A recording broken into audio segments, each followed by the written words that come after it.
Bible रे दो कहीं भी सोहराय एने रिया जिक्र दो बनुआ आदो देलाबुन तिहिं नोआ टॉपिक रे बुन गालमरा आर नोआ कथा अपाय मेनदा नोआ गे अबो विस्तार ते तिहिंया नोआ वीडियो रे बुन गालमरा आदो चलो बुन बिना बिलोम कते कटिज मारांग वीडियो क्लिप बुन ᱧᱮᱞ लेगे उनको दो ना बाइबल आधार ते को चला कना क्रिश्चियन हो अच्छा और बाइबल रे दो सफाते उनको अनहा नोडे दो नोआ बाइबल रे दो कहीं भी सोहराय ᱧᱩᱛᱩᱢ कते आतु रे एने दो ना बनुआ उल्लेख दो माने सोहराय एने और सोहराय एने मेल खाय जो रूढ़ी प्रथा अंतर्गत नोडे दो मिना और रूढ़ी प्रथा रे दो जब तक नोडे गई जगह बांग हुयुआ बाकू उमा तब तक सोहराय दो बामने दड़या सनाम गते को सगुन जोहार आपे नोआ को दिन रे चिक लेका हेना पिया आसो कनै मौज गे मेना पिया और इन हो मौज गे मेनिन तबना तबे देलाबुन तिहिं अब जहां वीडियो क्लिप बुन ᱧᱮल के ओना बखराते अब बुन गालमरा तबे गाते को नुई मिटन बयहाय रॉडेट कना नुई दो चुन्नू बेसरा से चुन्ना बेसरा कनाय और नुई दो गोड्डा जिले रने कनाय और गोड्डा जिला रे मिटन आतो डुमकी आतो रे ओना दो चलावेन माने बड़ा दिन चलावेन 2025 रिया दिसंबर चंदो रे जहां क्रिसमस होयन जहां बड़ा दिन को मनाव के ईसाई बोया मिश्रा को ओना दिन रे डुमकी आतो रे उनको दो सोहराय को एने कान तहना और ओना दो 27 दिसंबर हिल को एने कान तहना मेनखान गाते को ओना आतो रेन मंझी बाबा जहां दो नहा मारे होरारेन से बिदिन होरारेन मंझी बाबा उनी दो उनको सोहराय एने माना केट कोआ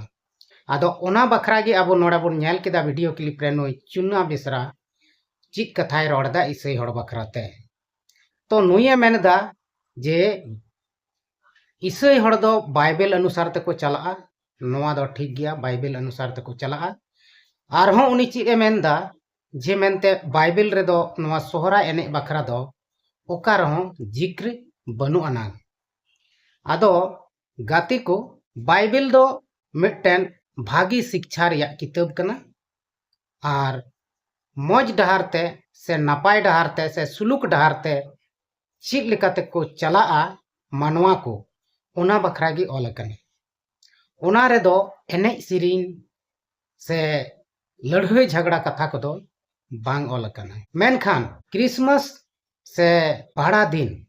उन वक्ते दो जीसु मसीह जन्म माह को मनाव तहना आदो जीसु मसीह जन्म माह को मनाव खाय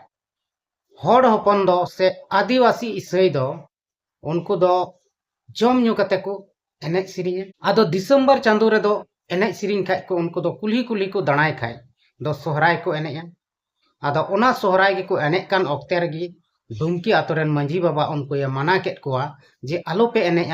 सोहराय दो चिदा से सोहराय दो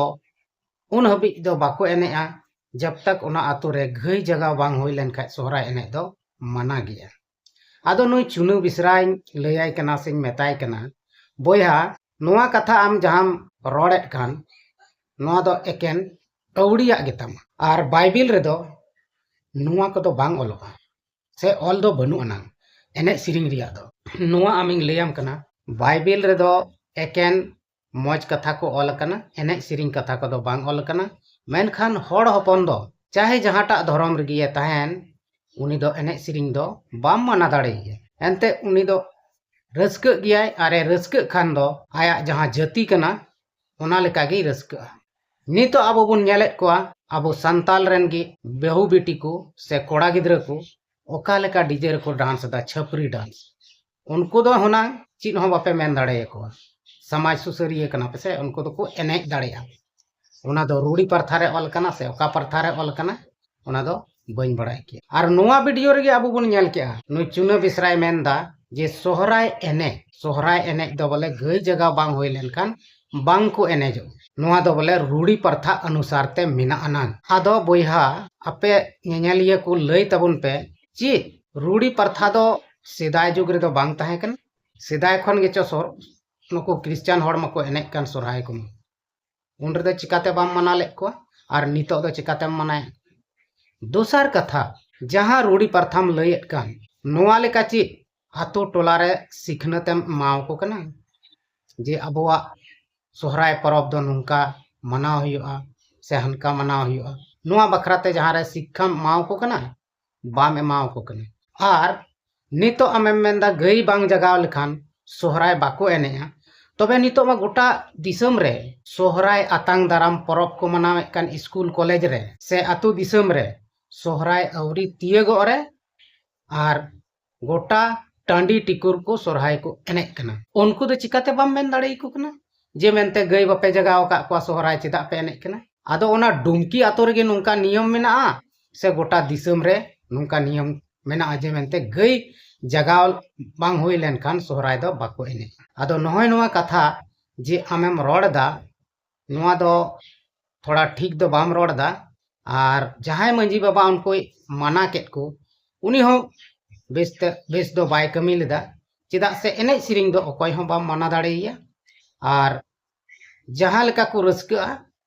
उनका गे उनको दो को रस्का जहां लेका उनको को बड़ाया उनका गे को रस्का नुआ हो आम कोय हो बाम मना दाड़े को है जोर जबर दो आमेम दाड़ेया जोर जबर मना केत को जोर जबर ये दा बाम न्यू चो को जोर जबर सनाम एम चिका दाड़े आम ठन दाड़े मेना आम ठन पावर मेना तबे आम दम चिका दाड़ेया मेनखान नियम लिकाते दो बाम मनाम बारन दाड़े को आदो तिहिं अडिगान नुआ भारत दिसम रे से झारखंड दिसम रे आबो बन नेलेत को इसई बिदिन मेन कते अड़ी जोर को लड़हयोक कना आदो एकेन इसई हड़ गे बड़ी को कमीदा से इसई धर्म जहां को मनावेत कान उनको गे बड़ी को कमीदा बिदिन धर्म से सरना धर्म रेन हड़ को नाहाचारेत को चित खातिर उन दो उनको सला तपाम खपरिय दो आदो उन रगे बाइबल रिया कथा दिस हजुआ से को दिसया इसई हड़ जे मेनते नोआ दुनिया दो मुचाद दिन रे सेटर ठीक कने चिदा बाइबल करे ऑल हेना मुचाद दिन सेटर लेन खान आयमा लेकाना चिन्ह पे नेला ना तापाम झगड़ा अपनार अपनार रगे हुयुआ गोज गोपज हुयुआ आदो सेम उनका गे नितो आदिवासी आर आदिवासी से इसई धर्म आदिवासी आर बिदिन धर्म आदिवासी सरना धर्म आदिवासी को झगड़ा कना आदिवासी दो आयमा लेकाना धर्म बन मनावेत कना अब बन बड़ाई गया नितो आयमा ढेर धर्म मेना अब आदिवासी बुया मिश्रा से संताल बुया मिश्रा को मनावेत कान तबना खुशी रस्कत को मनावदा और संविधान रहो नोआ गे ऑल कना जे आम जहाटा धर्म गिम इच्छावा ओना गिम मनाव दाड़िया मेनखान नोआ संविधान रिया कथा दो मोचा रे खाली को रोड़ा उनको हो और नाते दो को तोल को दाल को इसई होड़ा बड़ी बड़ी को रोड़ा आदो नुंका ते दो जहान फायदा दो अकोया हो बांग होजो बीच कम नुकसान गे होयो इसई होड़ा हो नुकसान होयो बिदिन होड़ा हो नुकसान होयो बनार होड़ा गे नुकसान दो होयो और एने सिरिंग दो सनाम समाज रेन गे को एने सिरिंग कना अब बन नेले को जहां लका को बड़ाया उनका गे को एने सिरिंग दा और उनका एने सिरिंग तेगे उनको को रस्क जुना कना मेनखान नितो इसई हड़गे पूरे बन घिरनाव को उनको गे पूरे बन हिरखा को नोआ दो ओका लेकान न्याय कना और नोआ भारत रिया कानून से झारखंड रिया कानून हो ओका लेका को बनाव का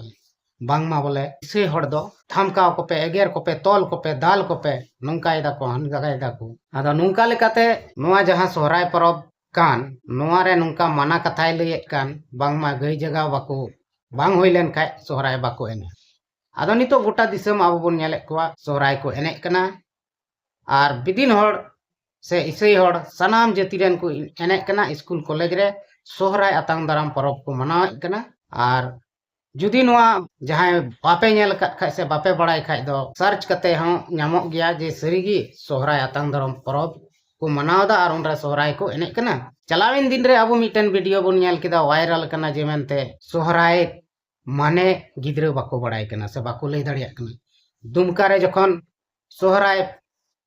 आतांग दाराम परब को मनावे तेना उन ओक्ते रे पत्रकार हेज कते कुलिए को सोहराय दो चिदा पे मनावदा से सोहराय दो चिक कान तपेया मेनखान उनको कुड़ी गिद्रा खिटी खिटी लंदा कते को धड़ किदा आदो नहय नुंका अबुआ समाज